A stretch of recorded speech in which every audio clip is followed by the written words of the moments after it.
3. Sehingga nilai K yang Anda ambil salah. Harusnya Q-nya sama dengan 1, baru Anda dapatkan nilai K-nya itu adalah delta sigma Z. Kalau Q-nya sama dengan 1, maka delta sigma Z sama dengan K ya. Saya pernah menyampaikan di saya perlihatkan yang materi yang bagian 2. Nah, ini dia.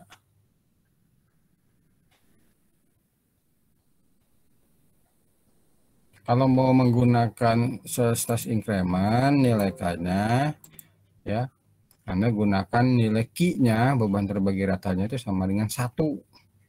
Nanti delta sigma Z-nya itu sama dengan K. Atau K sama dengan delta sigma Z. Nah, ini saya pernah menyampaikan ini, hati-hati nanti di sini ya.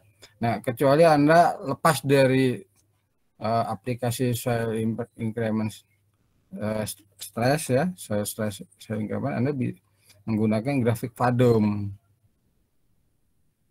FADOM tuh yang mana? Nah, yang ini ya. Yang ini. Nah, kalau mau menggunakan itu. Nah, kalau Anda ada sesuatu yang salah seperti tadi, makin jauh dari beban, nilainya makin besar penurunannya, ya Anda harusnya cek ke sini. Sekali salah semua, jadi Anda bisa beralih, mungkin salah membaca atau pengambilan nilai K di stress increment-nya menggunakan Q bukan 1. Harusnya ke sana. Dan saya lihat nilainya kok banyak yang sama ya. Apa bisa nyontek gitu? Kira-kira tinggal difoto kirim begitu ya. Nih, saya pernah menyampaikan ini, kalau menggunakan source increment, Anda gunakan yang pilihan nomor 2 ini, tetapi Q-nya sama dengan 1. Maka delta sigma Z-nya akan sama dengan K ya, karena Q-nya 1. Nah, ini banyak yang tidak melihat ke sini. Kenapa waktu itu, waktu kuliah saya pada tiduran atau ditinggal?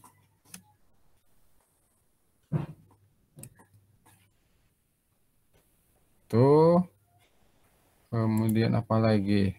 Nah, kemudian formulanya juga, saya ingin menilai formula juga seperti ini ya. Saya sudah berulang-ulang, ada tinggal menyalin saja sebetulnya. Di tegangan di titik A atau di tengah-tengah. Kita kan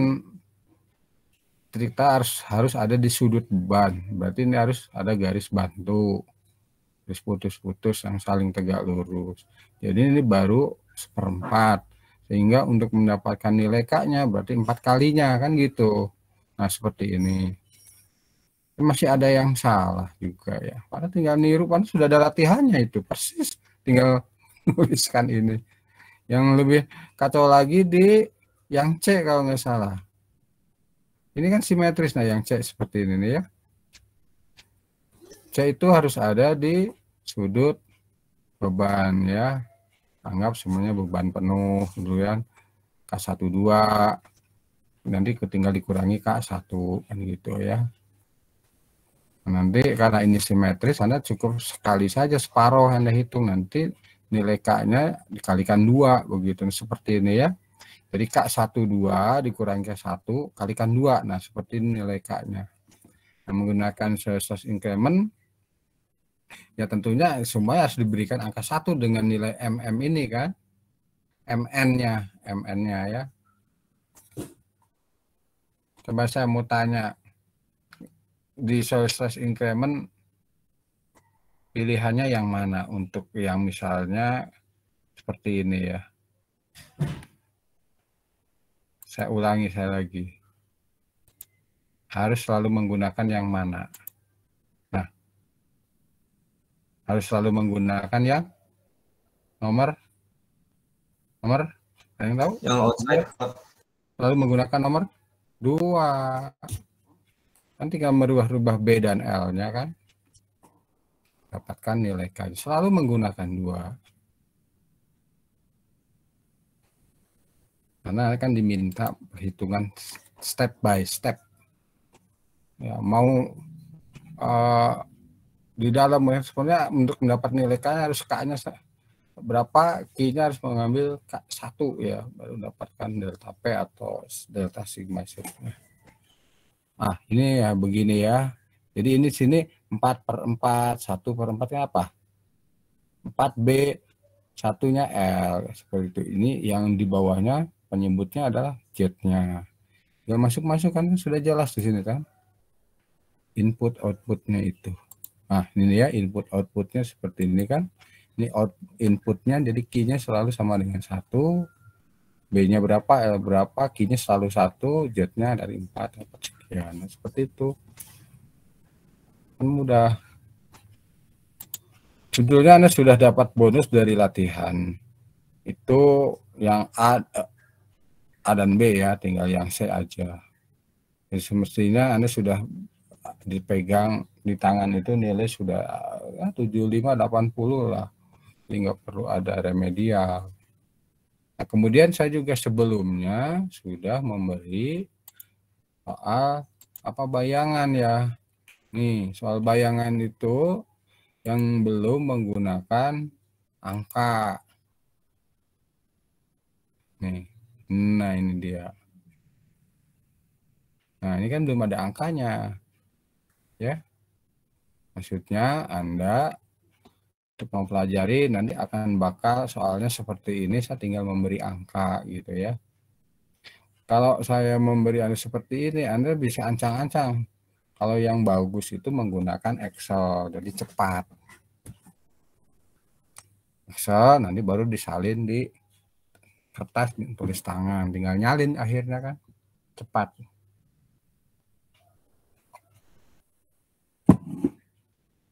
Ada soal bayangan, sudah sebelumnya sudah dilatih ya. Di titik A dan B kan sudah waktu itu ya. Titik A dan B sudah, dan beri soal bayangan sama persis. Begitu ujian kan saya tinggal memberi angka, Anda tinggal ngasih angka-angka, dapat semua. Ya. Nah, seperti ini. Ini kan menggunakan Excel tuh enak. Ditata dulu, sistematis ya. Seperti itu. Ada pertanyaankah tentang UTS?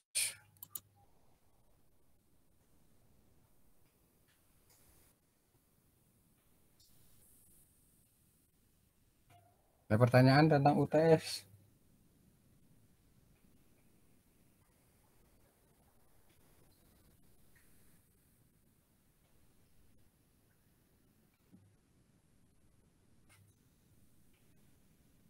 Cukup, Pak. Cukup jelas ya. Oke. Berikutnya ini setelah UTS, ini minggu ke-8 sampai dengan UAS. Ada 7 kali tatap muka dengan hari ini ya. 7 minggu. Nah, nanti Anda akan dapatkan 2 tugas ya. 2 tugas dan 1 UAS ya. Akan melewati mengerjakan 2 tugas dan 1 UAS, dan saya ingin 2 tugas itu ya murni sebagai tugas, tidak sebagai remedial. Tidak sebagai remedial, saya inginkan seperti itu, saya berharap.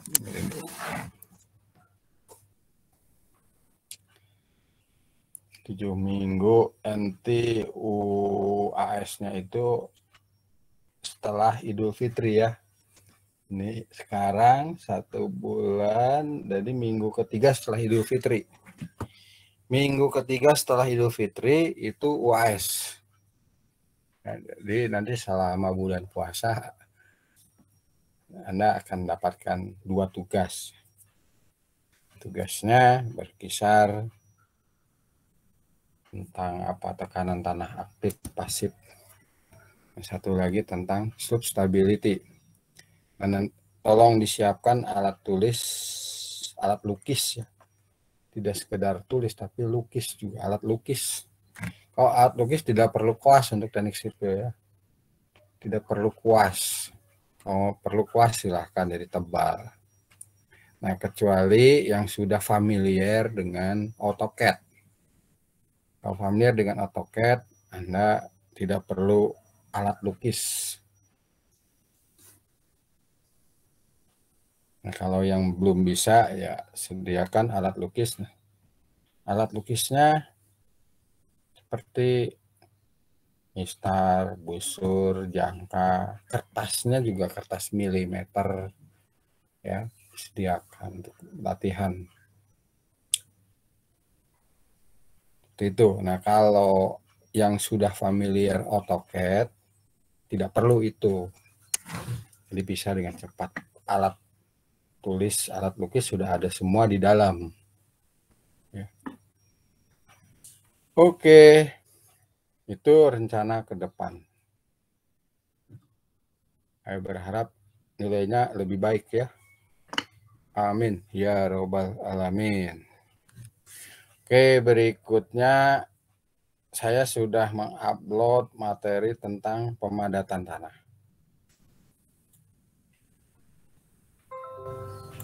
Ini ya.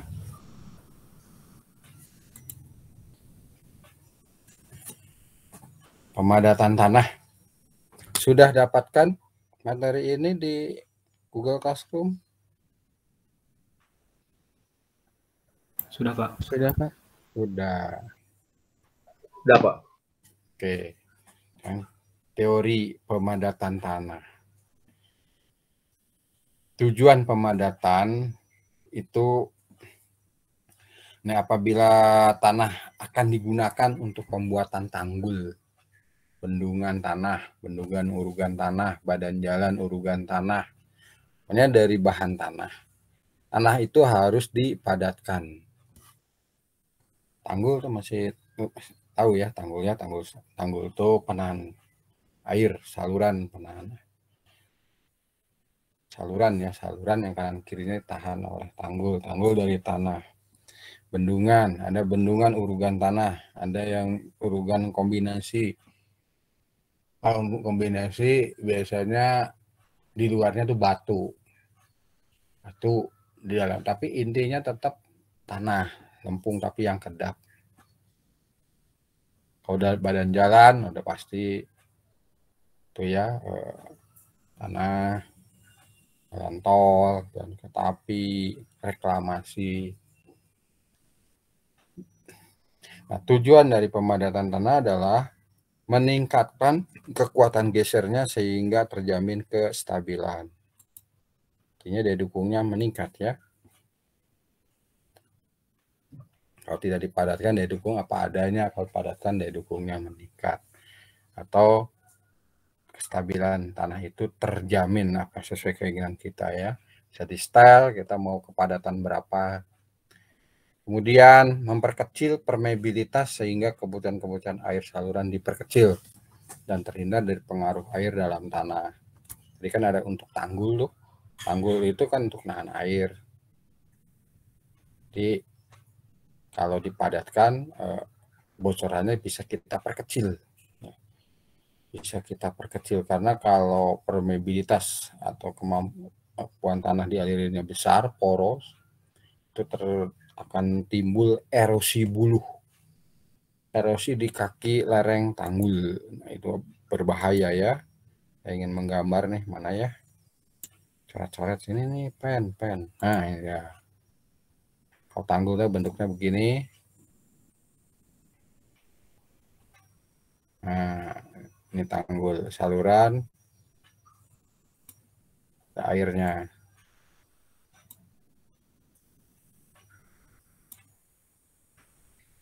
Nah, kalau tanggul tidak dipadatkan, ini akan terjadi erosi bulus. Nah, yang namanya di dalam tanggul kalau ada air di sini, ya, air itu akan merembes keluar sini ya, kanan kiri ya, kanan juga. Nah, yang disebut terganggu ya, terhindar dari pengaruh air itu yang ini nih. Nah, ditunya di kakinya, di kaki dari tanggul. Makin besar head ini, makin tinggi itu daya gerus pada kakinya. Ini banyak kejadiannya yang tidak dirancang atau dirancangnya bagus tetapi pelaksanaannya nggak bagus, tidak dipadatkan, terjadi erosi buluh. Erosi buluh itu jadi awalnya butir-butir tanah ini terbawa aliran air keluar sedikit, makin timbul rongga, makin lama makin besar,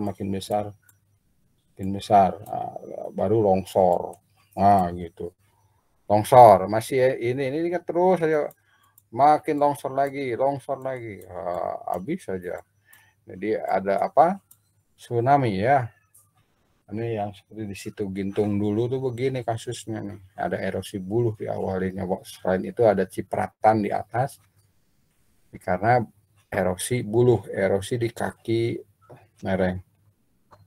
Longsor itu menimbulkan korban 200 orang ya, meninggal karena terbawa lumpur dan sebagainya. Situ Gintung dulu ya. Kemudian tujuan berikutnya adalah mengurangi settlement. Nah, dan sudah istilah settlement sudah tahu ya, penurunan dari tanah itu sendiri sehingga dimensi-dimensi yang akan berfungsi dengan baik. Nah, kalau tanah dasar yang akan ditimbun badan jalan tol misalnya tinggi nantinya, ya harus dipadatkan ya tanah dasarnya, juga timbunannya itu sendiri. Terus kita bisa mempertahankan dimensinya ya. Karena kalau settlementnya besar, nah ini perlu perawatan, timbunan berkala jadinya ya. Pemadatan tanah adalah suatu proses di mana udara di dalam rongga pori dikeluarkan dengan cara mekanis sehingga diperoleh poritas dan angka pori sekecil mungkin dan berisi kering yang besar. Cara-cara pemadatan antara lain dilakukan dengan mesin gilas, dipukul dengan benar-benar berat atau dengan pembuatan statis maupun dinamis. Ya, mau statis atau dinamis dengan digetar. Ada yang disebut vibro kompaktor. Nah, vibronya itu getar ya. Saya tuh ingin menyampaikan sekarang mengenal kata pemadatan di mekanika tanah. Sebelumnya Anda mengenal pemampatan. Apa itu pemampatan? Coba ada yang bisa menguraikan apa pemampatan sebelumnya? Saya sampaikan pemampatan.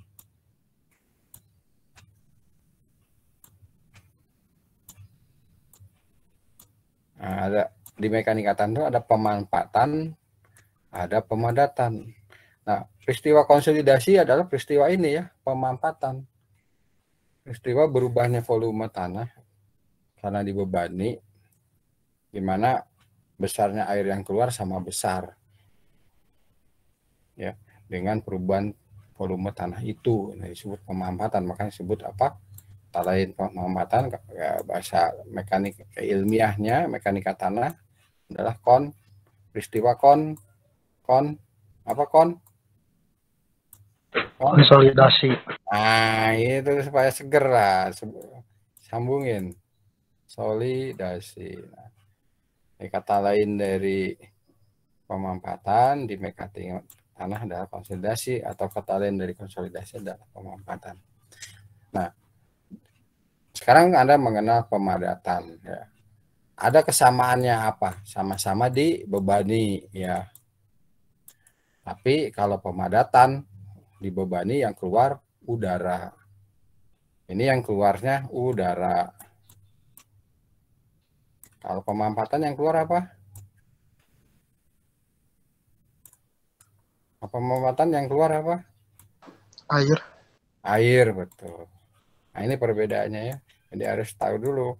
Jadi kalau paham dari kata demi kata itu yang akan memberikan motivasi biasanya. Enggak tahu apakah selama mengikuti perkuliahan ini atau sesudah, atau bila sudah menemui masalah di lapangan, Anda bekerja ditanya sama bos, tuh gimana tuh temboknya rontok gitu ya, fondasinya turun, atau jembatannya atau jalannya bergelombang gitu, baru Anda mikir. Nah, ini kalau didasari dengan pemahaman kata demi kata, berkembang ke teori khususnya, itu memberi motivasi untuk Anda mau belajar dan bisa tercermin dari nilai ujian ya. Kalau saya begitu menilainya, melihatnya begitu. Pemampatan sama-sama dibebani ya dengan pemadatan juga. Cuma kalau di pemampatan yang keluar dari massa tanah adalah air. Kalau pemadatan adalah udara. Oke ya, itu perbedaannya. Nah, efek compaction itu pemadatannya, pengaruh dari pemadatan. Nah, sudah tahu bahwa di massa tanah itu terdiri dari butir-butir tanah yang istilah disebut solid butir ya, butir-butir tanah, air, water, air, dan udara, air. Ini saya kalau ada ngomong air, satu sisi air itu air, udara. Kalau di Indonesia air itu cair ya, water. Yang keliru, yang dimaksud ini ngomong bahasa Inggris begini, solid water air. Itu ya, urai yang tiga. Nah kalau tanahnya dipadatkan, volume tanah berkurang, udaranya keluar ya, udara keluar.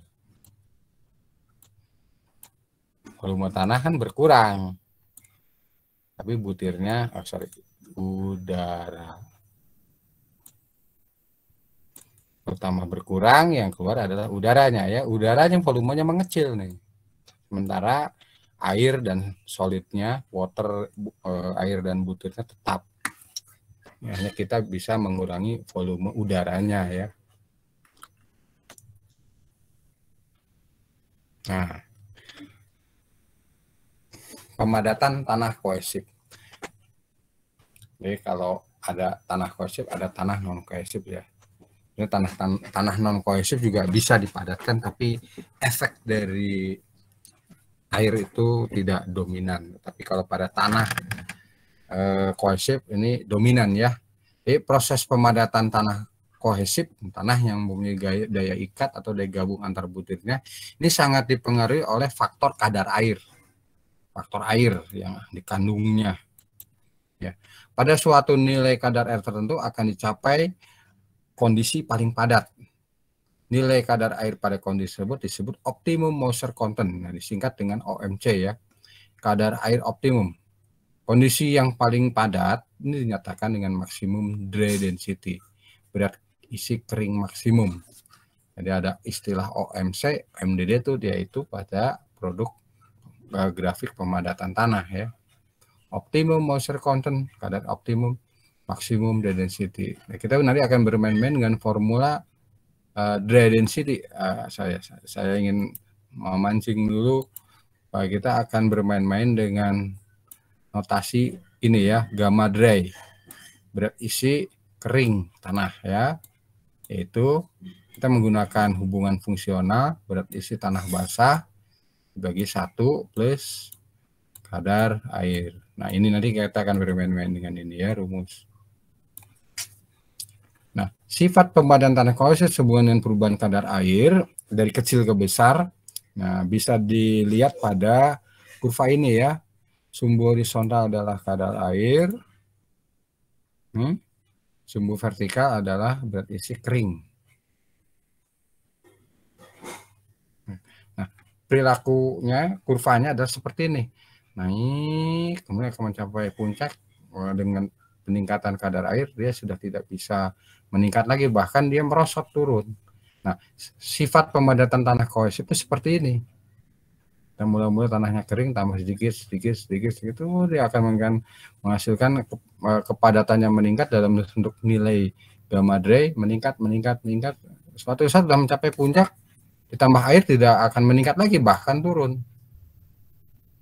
Nah, seperti ini. Oleh karenanya nanti pemadatan tanah di lapangan harus diketahui kurva ini ya.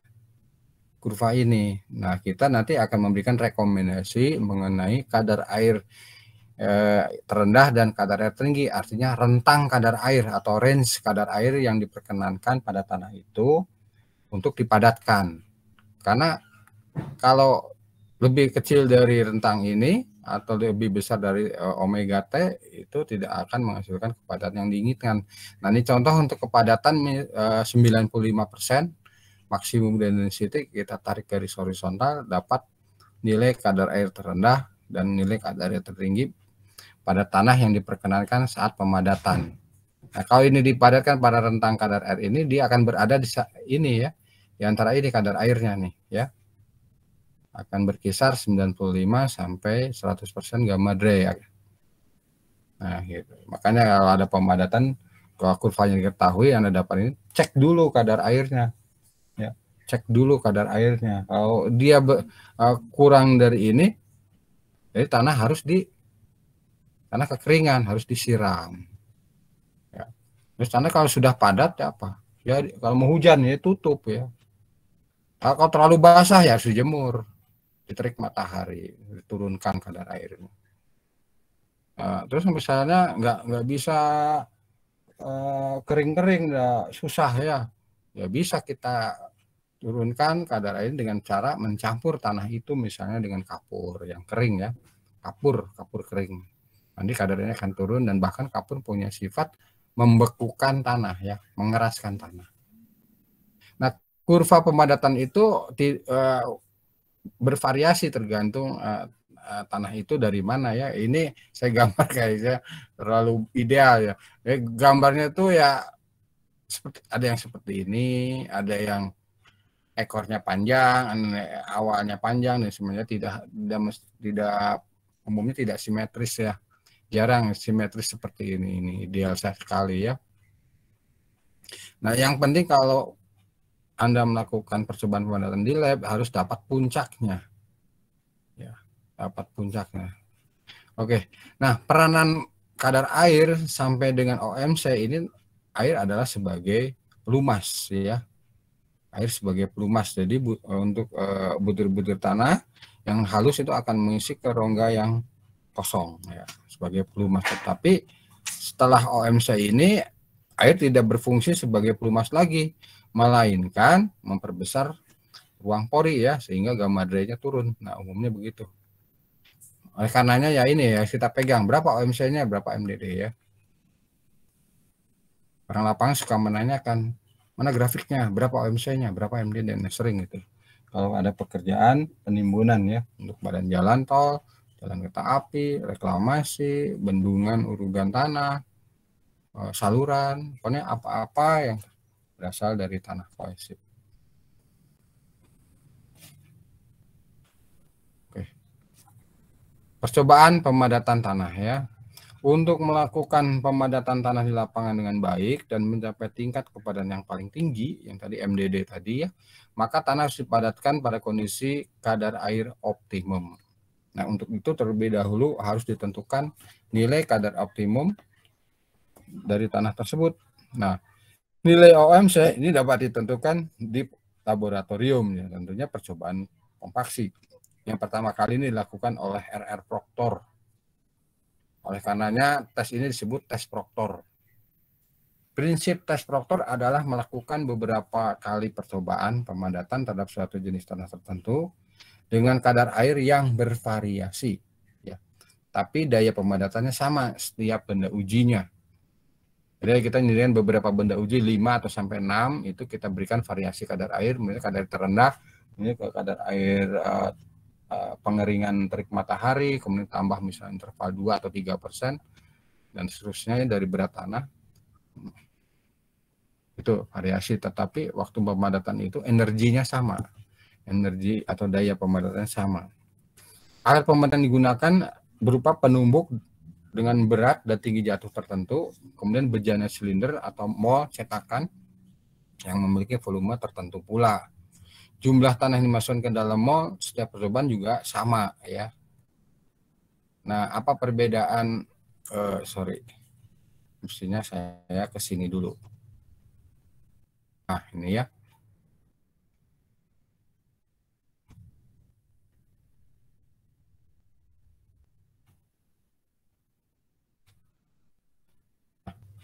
Tes Proctor ini ada dua macam ya. Ada standar Proctor test untuk pekerjaan tanggul atau konstruksi yang tidak menahan beban berat, seperti lapangan parkir, tanggul saluran yang tingginya kurang dari 3 meter, ya, reklamasi cukup dengan menggunakan standar Proctor test. Tapi untuk pekerjaan jalan raya, lapangan terbang, bendungan urugan tanah, terus tanggul saluran yang tingginya lebih dari 3 meter, itu tidak boleh menggunakan standar Proctor test, tapi harus yang modified, yang dimodifikasi ya alat itu. Nah, perbedaannya apa standar dan modified? Nah, kita lihat dulu ini ya, kurva ini ya, kurva mana tadi? Nah, ini ya. Perbedaan spesifikasi kedua set alat itu memberikan perbedaan energi atau daya pemadatan yang ternyata juga mempengaruhi hasil dan sifat pemadatan. Dengan modifikasi tes atau modified test yang memberikan energi yang lebih besar daripada standar tes, ini akan menghasilkan nilai MDD yang lebih tinggi ya, akan tetapi OMC yang lebih rendah. Ya, modified itu energinya lebih tinggi, ya mol-mol pun lebih besar.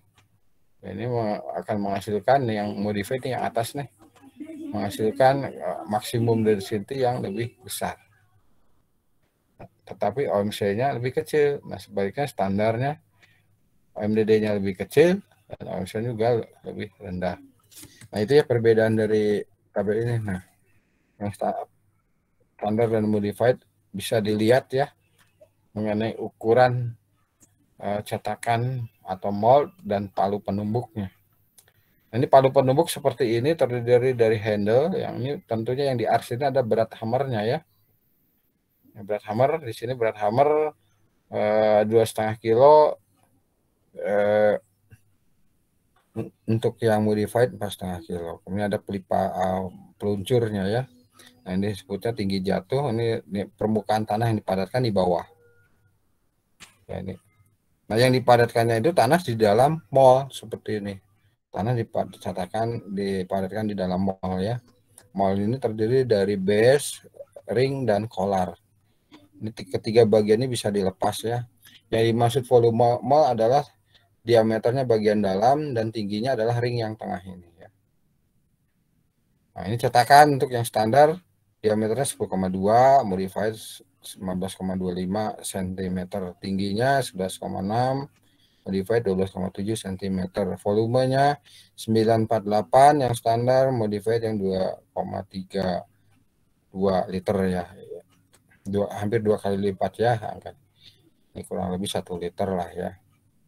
Nah, kemudian palu penumbuk diameternya sama 5,1, tetapi beratnya beda, ini lebih pendek ininya ya, 2,5 dan 4,5, yang modified, kemudian tinggi jatuhnya, pipanya ya, pipa peluncur 30,5 untuk yang standar, yang modified 45,7. Banyaknya lapisan tanah yang dipadatkan itu untuk yang modified harus dibagi 3 ya. Untuk yang yang standar harus dibagi 3, yang modified harus dibagi 5. Jumlah pukulan per lapisnya 25 untuk yang modified, kemudian untuk standar 25, yang modified 255 ya. Jadi energi pemadatannya untuk standar berapa? Untuk menghasilkan 1 mol berarti 3 kali 25, 75 kali ya penumbukan. Untuk yang modified 5 kali 55 kira 100 berapa? 275 ya, 275 kali tumbukan. Nah, cara menumbuknya seperti ini ya. Jadi selalu bersilangan, kalau mulai dari sini berseberangan, atas bawah, kanan kiri, atas bawah, terus menyilang terus tengah. Ini diulang sejumlah yang tadi ya, 25 kali untuk yang modified, yang standar, yang 55 kali untuk yang modified. Nah, seperti ini ya. Nah, diulang saja jumlahnya sama. Nah, kemudian tadi apa? Ini ya. Kurva-kurva yang dihasilkan, jadi perbedaannya tadi sudah dijelaskan bahwa ini lebih tinggi MDD-nya karena ini juga lebih besar ya. Nah, pasti yang standar lebih kecil, tapi OMC-nya ada di besar yang standar, tapi OMC modified lebih kecil. Nah, nilai ini baru dinyatakan valid bila zero air value curve, disingkat ZAVC, tidak menyinggung apalagi berpotongan. Jadi harus begini, ada renggang ya. Disebutnya zero air value curve. Jadi kurva pori udara nol. Artinya bagaimanapun upaya kita memberikan pasti masih ada udaranya di dalam ya. Jadi secara logika otomatis tidak boleh menyinggung apalagi berpotongan. Nah, ini disebut juga ZAVC adalah kurva kontrol. Jadi nilai hasil pemadatan ini yang melengkung ada puncaknya ini baru dinyatakan valid bila ZAVC tergambar dan tidak menyinggung apalagi berpotongan. Nah, untuk mendapatkan nilai-nilai berat isi kering di setiap tempat ya bervariasi kadar airnya itu sudah diturunkan di bawah nih.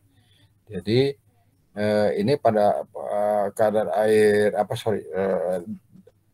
volume udaranya 0 atau derajat kejenuhan 100%, maka diagram 3 fase tanah yang ada hanya butir dan air ya, udaranya 0. Nah, ini turunkan dari kondisi seperti ini menghasilkan gamma Drey adalah berat jenis kalikan berat isi air dibagi 1 plus omega GS. Ya, ini saya kotakin. Ini adalah berat isi kering kondisi ZAVC ya, Zero Air Void Curve. Zero Air Void Curve ya. Ada catatan seperti tadi, volume of air-nya 0 ya, 0 tidak ada. Kemudian SR-nya 100%, otomatis hanya ada butir dan air saja ya. Ini ZAVC ya. Oke. Jadi sampai mana ini sudah. Nah, bagaimana percobaan di laboratoriumnya? Laboratory compaction test. Bisa dijelaskan bahwa tujuan dari percobaan pemadatan adalah untuk mendapatkan kurva pemadatan hubungan berat isi kering versus kadar air ya. Nah, ada 2 tipe tes yaitu standar proktor dan modified test. Alatnya terlihat jelas fotonya ya, ini ada base, ada ring, ada kolar. Di atasnya gambar ini 1 set alat ya. Nah, standar nomor tesnya ya, standar tesnya, standar prosedur tesnya. Untuk yang standar proktor test menggunakan STMD 69870 atau PB dan ASTO ya. Atau sudah ada SNI-nya ya, 031742 tahun 89. Itu yang standar proktor ya, bisa menggunakan STM, PB itu standar British ya, Inggris, ini standar Amerika, SNI standar kita, standar nasional Indonesia. Nah, yang modified-nya juga sudah ada nomor-nomor standarnya. Anda harus menyebutkan ini kalau melaporkan hasil tesnya dengan metode apa, SNI kah, STM kah, PB kah, atau ASTO ya. Nah, pilihan yang standar dan modified itu juga diurai lagi di sini ya. Yang cara standar diurai cara A, cara B ya, untuk bisa diuraikan nih standar A dan B ini. Untuk yang standar proktor test, cetakan diameter 10,2 mm 4 in, bahan lewat saringannya 4,75 mm atau lolos saringan nomor 4 ya. Cara B, untuk diameternya cetakannya lebih besar ya, yang 6 in. Jadi ini yang berarti yang modified ya. Kalau yang modified itu kalau enggak cara B, cara C ya, modified ya, lewat saringan 475 nomor 4. Oke. Kemudian cara C, cetakan diameter 10,2, bahan lewat saringan 19 mili. Jadi gini, untuk yang cara A dan B adalah untuk tanah, cara C dan D adalah untuk agregat. Agregat karena diameternya besar, saringannya juga besar. Harus lolos saringan nomor 3/4 in ya. 3/4 in. Walaupun cetakannya kecil tapi yang dimasukkan bahannya harus lolos saringan atau diameter lubang 19 mm ya. Yang cara D, cetakan diameter 92, 6 in. Hei.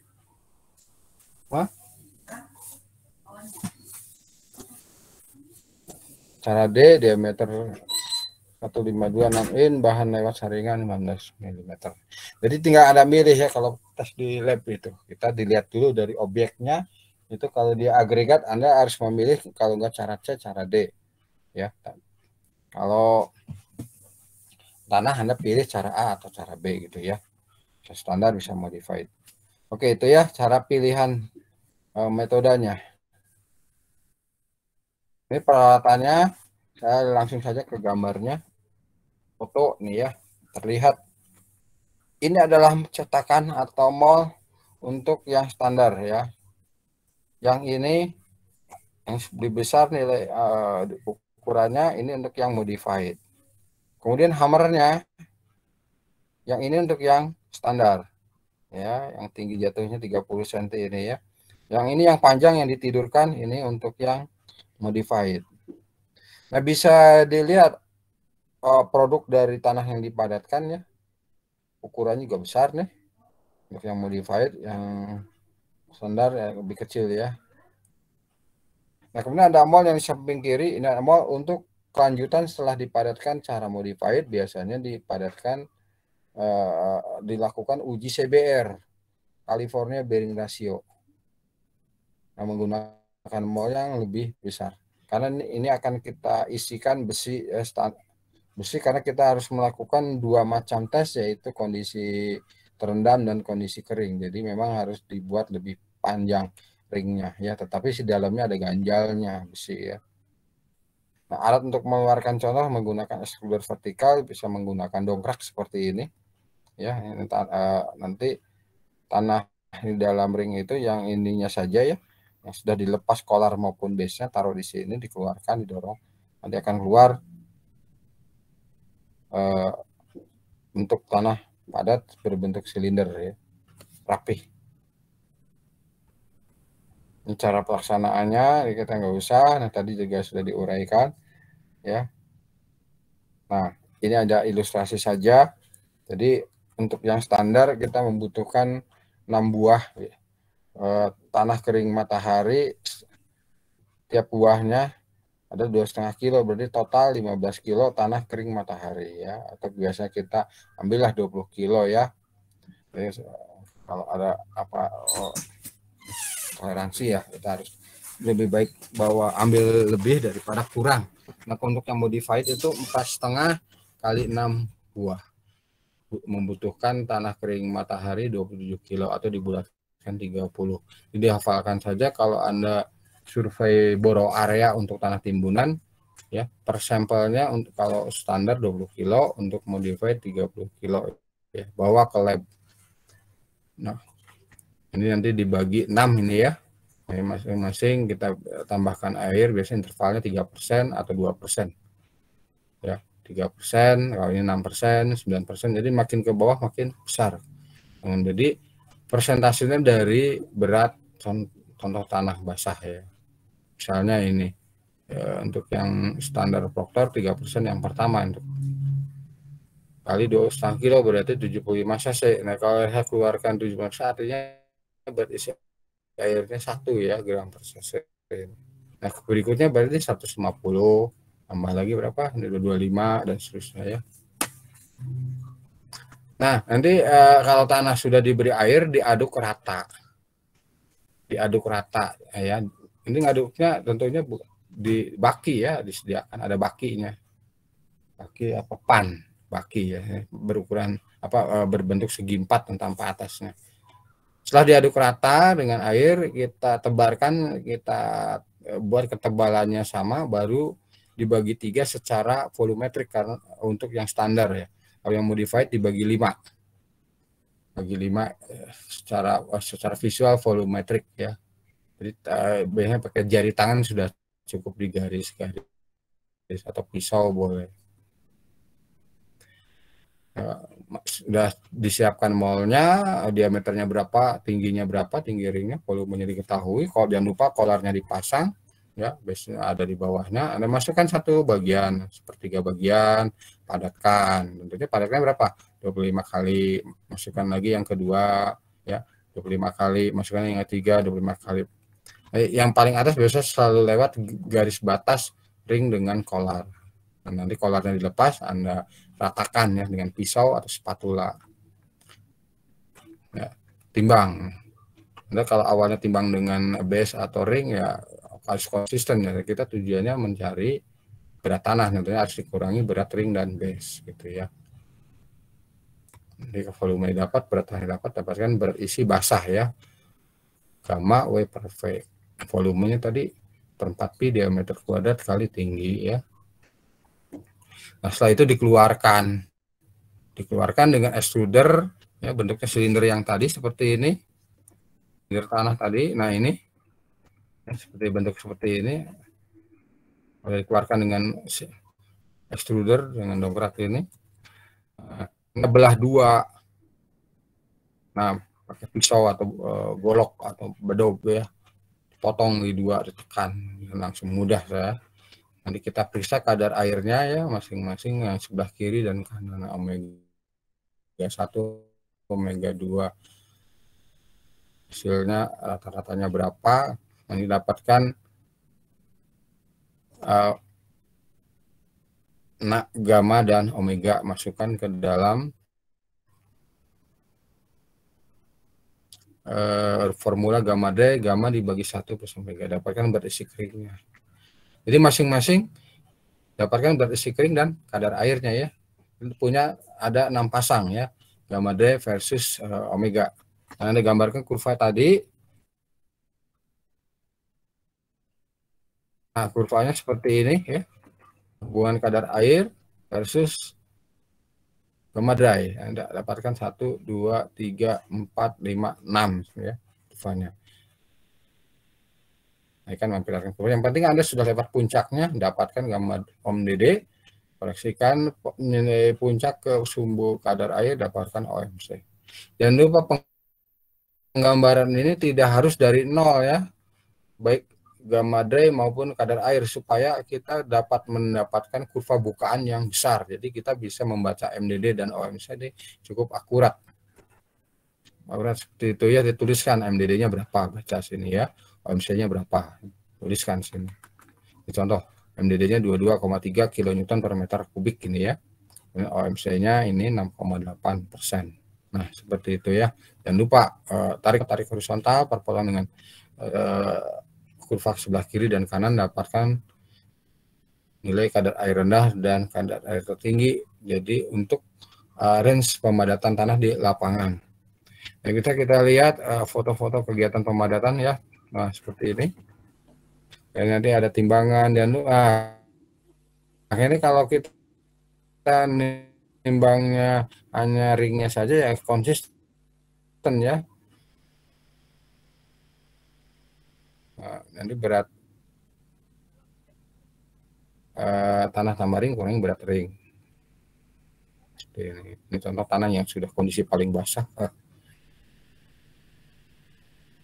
Ya, cara pemadatannya begitu ya. Nah ini seperti tadi yang bersilangan, nanti terakhir di tengah selalu diulang jumlahnya 25 untuk yang standar proctor, yang 55 untuk yang modified. Nah begitu ya. Ini kayak cara apa ini? Cara B. Oke, nah ini setelah penimbangan, foto-foto, apalagi ini mau yang tadi sudah, ini pemadatan, pelaksanaan ini sudah, nah ini tadi sudah.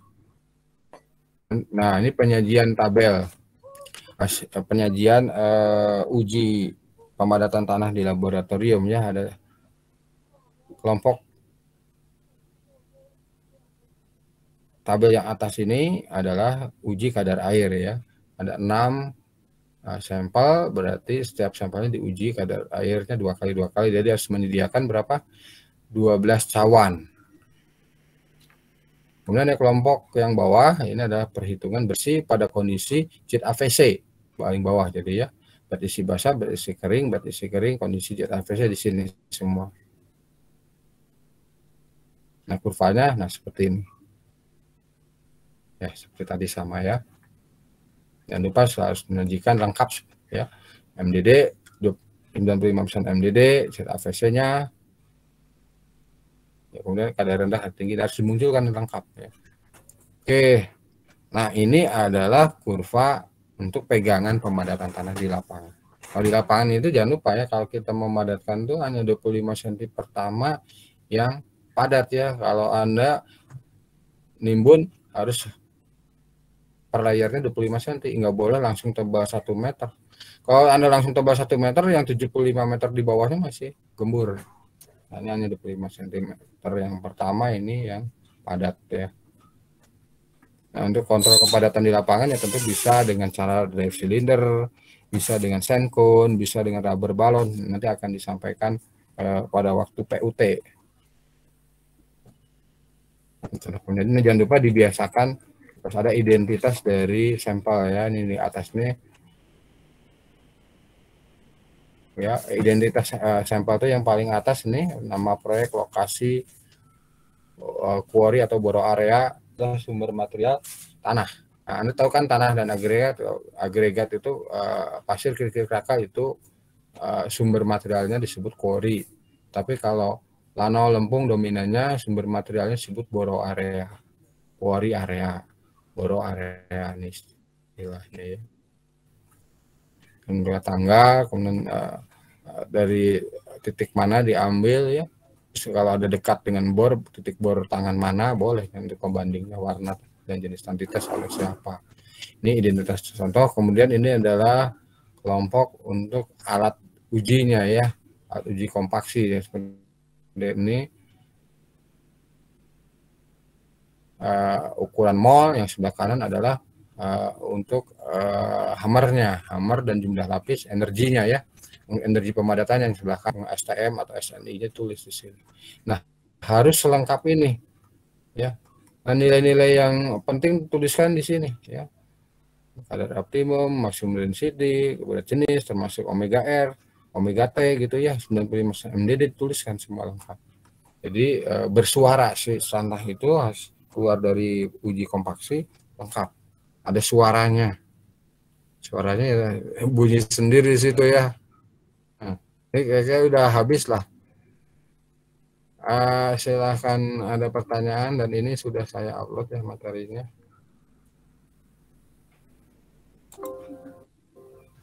Pak izin bertanya, Pak. Silakan ada pertanyaan. Ya, silakan. Silakan. Bentar, Pak.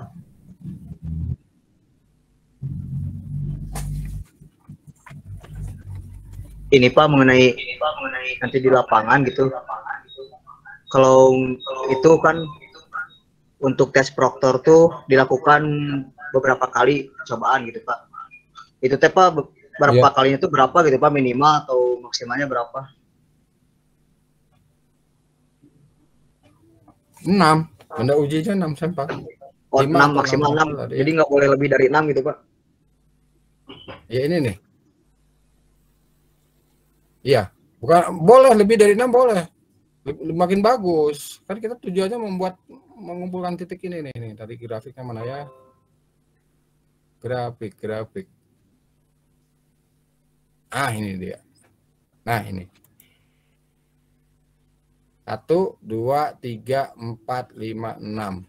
5 boleh. Yang penting harus ada puncaknya. Misalnya Anda melakukan hanya 5, boleh 3 di kiri, 2 di kanan. Atau 3 di kanan, 2 di kiri, boleh.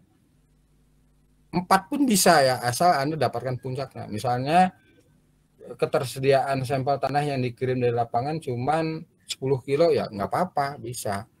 Kan cuma 4 sampel. Ya, yang penting ada puncaknya. Harus dituliskan kenapa 4 sampel, karena Anda sebutkan sampel yang dikirim dari owner cuman sekian kilo gitu kan.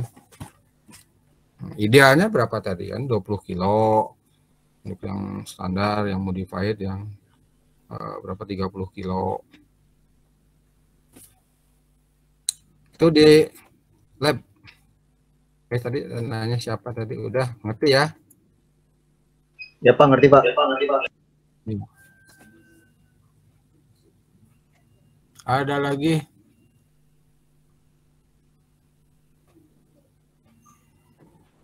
Ini ada prakteknya ya di lab, nanti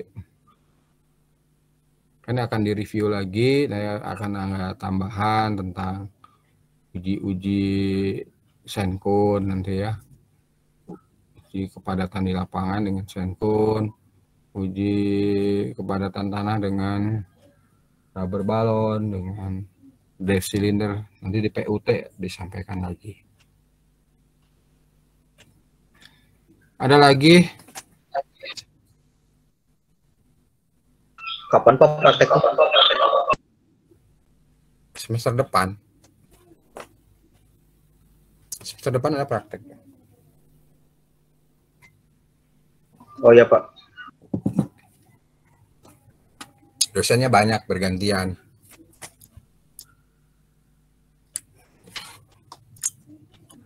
Saya uploadnya memang hari ini cuman itu ya. Tadi mereview UTS dan kompaksi. Memang direncanakan hanya satu sesi, jadi ntar lagi asar. Nah, kita tidak ada sesi kedua hari ini, hanya satu sesi saja. Hanya tadi saya nanya ke siapa tadi tuh di grup ya.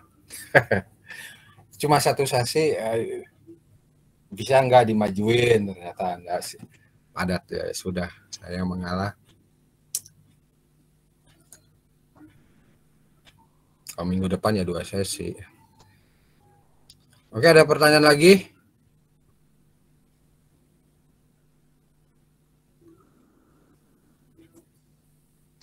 Cukup, Pak. Cukup, Yuni cukup ya. Saya cukup Pak. Ya cukup. Satu lagi? Cukup, Pak. Cukup. Oke, cukup. Jadi wakil 3 orang cukup. Oke lah. Cukup, Pak. Oke, cukup. Ya, satu sesi saja ya hari ini. Ada waktu sisa, mangga digunakan untuk mengerjakan yang lain ya. Kalau Anda di rumah ya enak buat tidur ya. Tidur habis asar. Kalau tidur jangan lama-lama, setengah jam. Habis sholat asar sebentar. 12 sampai lewat maghrib begitu. Oke, kalau tidak ada lagi pertanyaan, saya akhiri sampai di sini. Wassalamualaikum warahmatullahi wabarakatuh. Waalaikumsalam. Terima kasih, Pak. Ya, silahkan Lev. Terima kasih, Pak. Jangan lupa absen akademik. Baik, Pak. Baik, Pak.